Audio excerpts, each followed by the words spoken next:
Și salutare internet și bine v-a regăsit cu bine Alex pe motor aici. Probabil vă dați seama că nu-i Bela și dacă mă urmăriți și pe Instagram sau Facebook știți exact pe ce motor sunt și cu ocazia cărui eveniment ne vedem astăzi, și anume DGR, adică Distinguished Gentleman's Ride, adică, cum să o traduc, plimbarea domnilor distinși, eveniment care are loc în toată lumea cam în aceeași perioadă și astăzi are loc și la Cluj, cam în paralel cu celelalte orașe din România. Și da, pentru care nu știți, DGR-ul, Distinguished Gentleman's Ride-ul, e o plimbare ce are loc, cum am zis, cam în toată lumea, cam în același timp, cam în aceeași perioadă, cu scopul de a aduna bani și fonduri, donații pentru, cum să zic, pentru lupta împotriva cancerului de prostată la bărbați și mai nou în ultimii ani și pentru sprijinul cu sănătatea mentală a bărbaților. Vai, sper că mă auziți că cu casca asta și n-am vizieră, pe lângă faptul că e vânt pentru mine și am un vânt în cască, sper că mă auziți cât de cât. Dar da, e o plimbare caritabilă, ca să zic. S-au strâns donații, am strâns și eu ceva donații, într-adevăr am anunțat destul de târziu pe Facebook că particip, pentru că nu știam dacă o să fiu în Cluj weekendul acesta, dacă o să ajung, pentru că nici nu am fost până dimineața asta, am fost în Sibiu și acum m-am întors cu noaptea în cap ca să ajung la Cluj.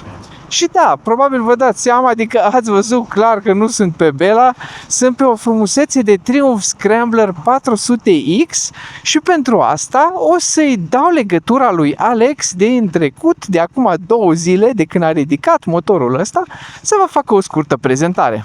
Și care mă urmăriți pe Instagram, sigur ați văzut că o să particip astăzi, sunt pe o frumusețe de Triumph Scrambler 400X, cum să zic, mezinul din familia de scramblere de la Triumph, această bijuterie că mie îmi place la nebunie. Da, știți, până acum că mie îmi plac foarte tare scramblere, deși optez ca motocicletă principală și unică pentru un adventure ca gen, îmi plac extrem de tare scramblerurile astea.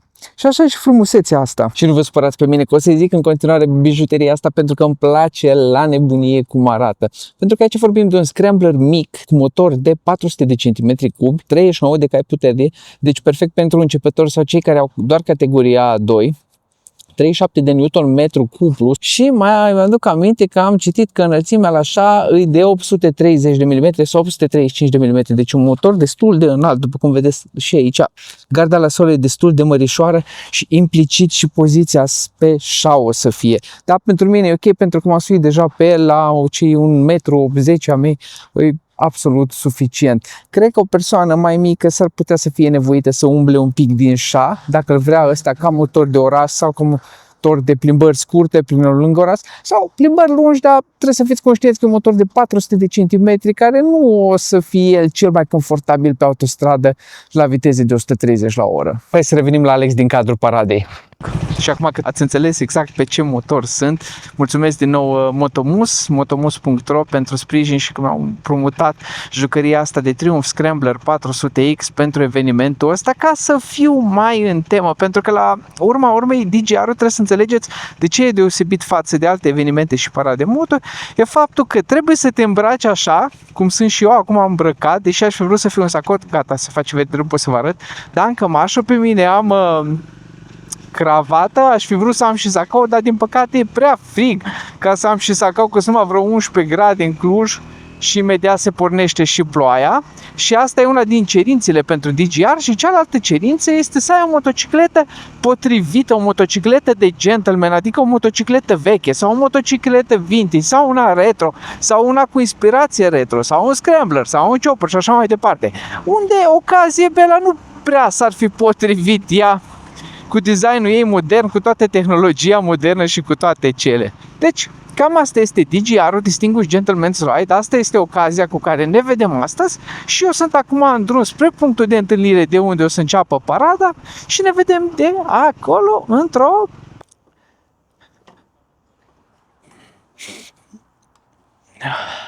Ia, filmează, mamă, de ce-am înghețat cu casca asta.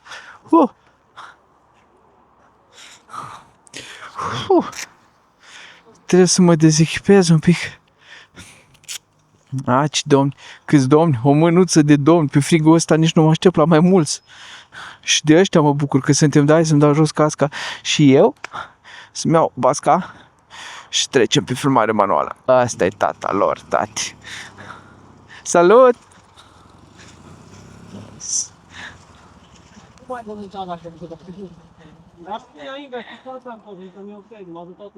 Asta, da. Servus, domnul. Ba, ce faine. Așa-i? Oare au la test ride? Da, cred că e de test ride. Acum l-am luat, avea 0 km și pentru mine au pus numărul, dar cred că asta e. Și am zis că e cazul să vă arăt ce selecție distinsă sau ce selecție de domni și domnișoare distinse și doamne, probabil, avem astăzi aici. Că încet ne adurăm o mână de oameni. Tare mi tem că multă lume a fost descurajată de vreme. Înțeleg, mai ales și eu care sunt la fel de friguros. Nu mă temeam de ploaie pe cât mă tem în momentul ăsta de frig, da, e ok, că de aici am parat, o să mergem încetuțul. Că e problema de fapt la casca mea. La casca asta, când am nicio vizieră, nimic, ochelari, aia nu pot să mi pun. Ăștia sunt numai de design, de aia am prins cu șoricel. Că nu văd absolut nimic prin ei, cum au chestia asta la mijloc. Am prins pe șoricel, că nu stau cu minți acolo. Și asta înseamnă că am o tonă de vânt în cască. Da, e noroc că asta nici nu merge foarte tare. În paradă nu o să meargă foarte tare, așa că nu prea mă mai consum de aici. Și nu va bine că stăm pe loc, am și basca asta și șmecheră furată de la taică-mi. Vezi? Odată în viață chiar mi-a fost utilă o bască de asta. Și o să păstrez cu mare grijă de acum, ca să am și pe la anul. Ce-mi fac ariurile astea cu ochii, nici nu vreți să știți. Bine, face și indianul ăsta bătrân, care e indian nou, cu ochiul, dar nu face bugetul. Dar la un Harley s-ar putea să avem o surpriză pe finalul anului. Nu zic nimic, nu mă tizui ca de obicei. Nu mă tizui. Bună dimineața, distinși domni, distinși doamne. Astăzi e o zi specială pentru să ne îmbrăcăm frumos, chiar dacă e așa rece și vă mulțumim că ați venit atât de mult. Anul acesta e a 10-a ediție a DGR-ului din Cluj și de 10 ani colaborează DGR-ul și cu Movember, deci asta ne-am nimerit foarte bine. Da, să mă prezint, eu sunt Chonghi, poate posibil că unii mă cunoașteți deja. Eu am pornit în 2016 acest eveniment la Cluj și am avut și motocicletă, dar astăzi nu am reușit să ajung cu ea, deci o să fiu transportator de videograf. Și anul ăsta eu m-am retras puțin în spate, încă sunt coorganizator, dar Ștefan și Gabi sunt organizatorii noi, cei care au pregătit terenul pentru evenimentul. Mai mult, eu eram doar un suport din spate. La anul nu știu cum o să fie, o să vedem. Da, și despre eveniment, este un eveniment caritabil. Cei care nu știți, fondurile sunt strânse pentru... Este un eveniment caritabil și strângem fonduri pentru a lupta împotriva cancerului de prostată și pentru a ridica awareness în legătură cu sănătatea mentală a bărbaților. Bun. Ați văzut motoare frumoase, am avut-o și avem încă de fapt. Ce vorbesc? Gârlă. Și nu numai motoare frumoase, și motoare deosebite, aș vrea să zic, precum BMW-ul ăsta. Mai mare dragă să te uiți la ele. Și ne echipăm, ce mai trebuie? Ochelare de vedere. Pornim și camera asta, sper să prind ceva cu ea. Că n-am nici cea mai mică idee cum e orientată și sper să nu o pierd. Trebuie să suna la cameră, bineînțeles. La camera din spate, când m-am suit.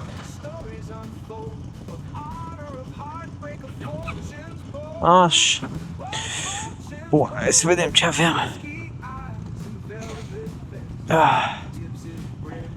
Uite, dau cu spatele de pe ea și în pantă. Ceea ce în vecii vecilor n-aș fi putut face cu Bela. Bun, filmez. Nu vorbesc degeaba. Da, ce frumos suntem, toți 1 și 1.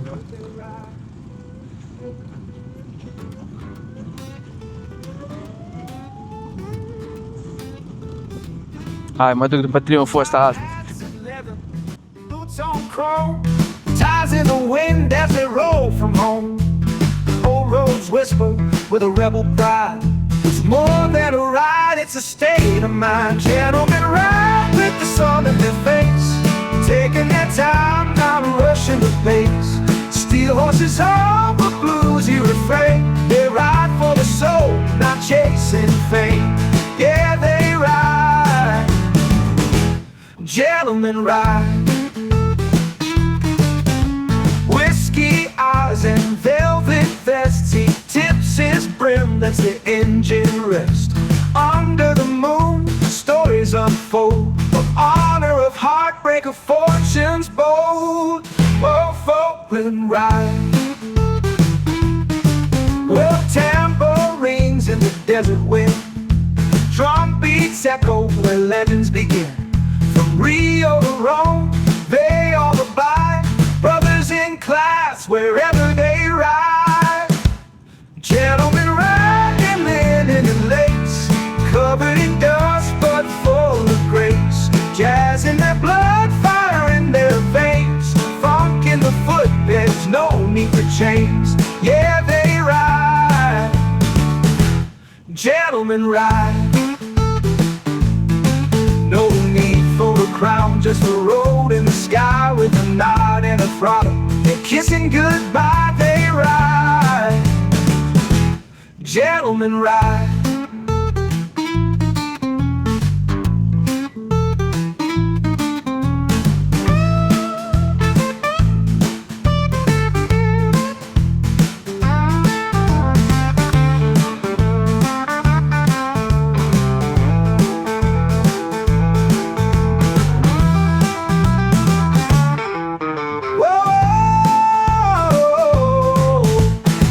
Whiskey eyes and velvet vests. He tips his brim, lets the engine rest.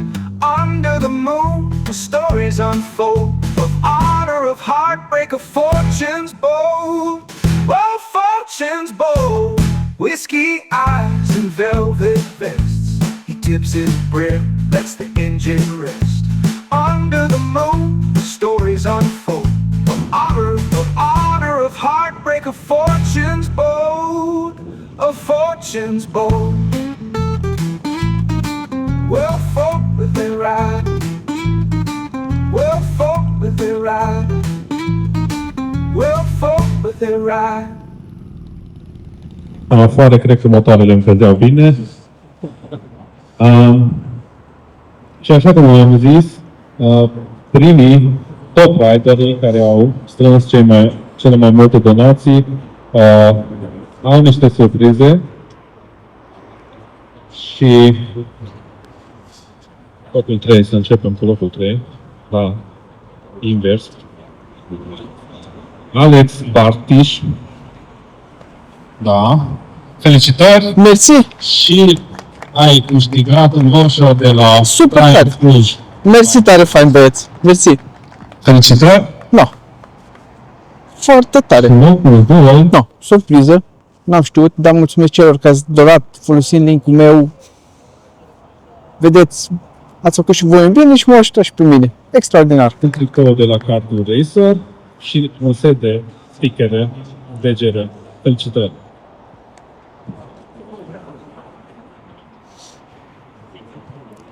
Și locul întâi, Tudor Sântembrean, dacă am pronunțat bine. Da, ai câștigat tot un voucher de la Triumph Cluj și un tricou cu custom design cu motocicleta ta de la Cartoon Racer și felicitări! Cred că ai strâns destul de mult, nu știu exact suma, dar felicitări! E un exemplu de urmărit.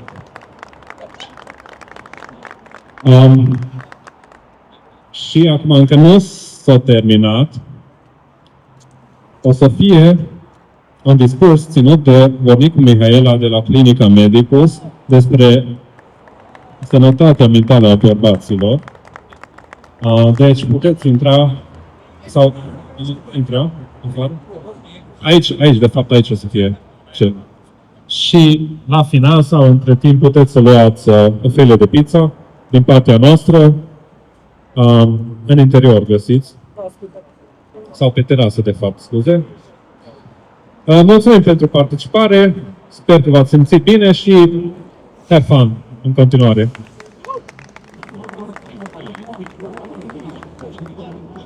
Hai să vedem ce se vorbește despre sănătatea mentală, dar eu o să ascult acum și pentru partea asta nu o să mai filmez. Hai că ne vedem imediat după aia. Și dragilor, cam asta a fost primul meu DGR și primul vostru DGR alături de mine. Încă o dată trebuie să reiterez un rând mare de mulțumiri tuturor celor implicați, anume băieților care au organizat. Cine mai a fost? DGR România, DGR Cluj-Napoca, Motomuscă m-a ajutat și mi-a împrumutat motorul, Motomus care este și dealer oficial Triumf Cluj-Napoca, că v-am mai zis, cea mai bună chestie pe care poți să mergi la DGR e un Triumf, cel puțin din punctul meu de vedere și cel puțin până DGR-ul schimbă partenerul principal, care este Triumf, bineînțeles. În rest, ce să zic, mulțumesc dacă ați rămas până aici, dacă nu sunteți încă abonați, am să vă rog să luați în considerare o abonare și trecem peste restul, știți, povestea, plesniți butoanele, lăsați comentarii, bla bla bla, dar de-abia aștept să mă văd în continuare cu voi și la alte evenimente din Cluj-Napoca, poate și din țară și sincer, de-abia aștept următorul DGR din 2026, că a fost tare fain și tare drăguț-i toată tema asta din spatele evenimentului. Să te îmbraci așa frumos, am cravată, n-am mai purtat cravată, cred că de 15 ani de zile, nici la nu, la nimic, așa tare mi-a plăcut așa să fiu oacheș și fercheș și cum se mai zice aici în Ardeal, am îmbrăcat frumos, alte cuvinte de genul ăsta.